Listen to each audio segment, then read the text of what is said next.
يجي بوسده أخرت ما أنت رياكشن في عنك بحنينا رياكشن كاسوة لما أنه مركز على الفلان إذن جور سدان والدين تأي كل حجران أما أي والد كوسو مرتيان أوكي أرنتا أنو كلا إسكيلال إني كوجو دعو حاس كاجا إني ديد والد كاجا مركز سو مرتيان أديكون ديد والد كاجا مركز سو مرتيان لو لما أنا waxay ku midoobi karaan wiligood arhoon ku wada jiri karaan in waalidada la xiriiriyo muuqaalkan ayaan saaray voice over oo codkayga ah anigu ugu talajurmaayo heesta macnaheeda oo sax ah hadaba waa maxay sidayna u dhacday heesta okay aan ku soo celiyo heesta kacali hurdada ka soo kaxoona bebe maanta maxaa noo karisay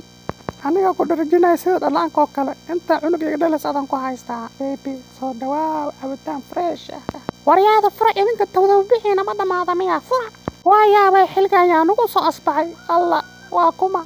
waryaana laga baashaali kara miya alla waa sadaqtii saaka masixir baytisa mise sibir subhanallah maxaa xilgan ku keenay inankayga baan soo booqday inankaagu uu ahaa jiray naga dhamaa xil xun socotay yahay waryaa u sheegtay ku dhashay dambiga gurigan imaanin naa wajiga ha gubtay ilinkii noo banay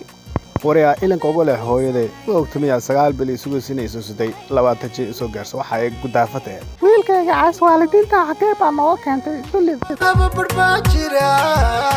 hal meel wadayaala sina aanu kala harin hayjarin halbowda asxaabta ku xiran page-kayga waxaan ka codsanayaa inay share gareeyaan like iyo comment ka soo bixiyaan daawasho wacan part 2 muuqaalka xiga hay marin hadalkaas hay oran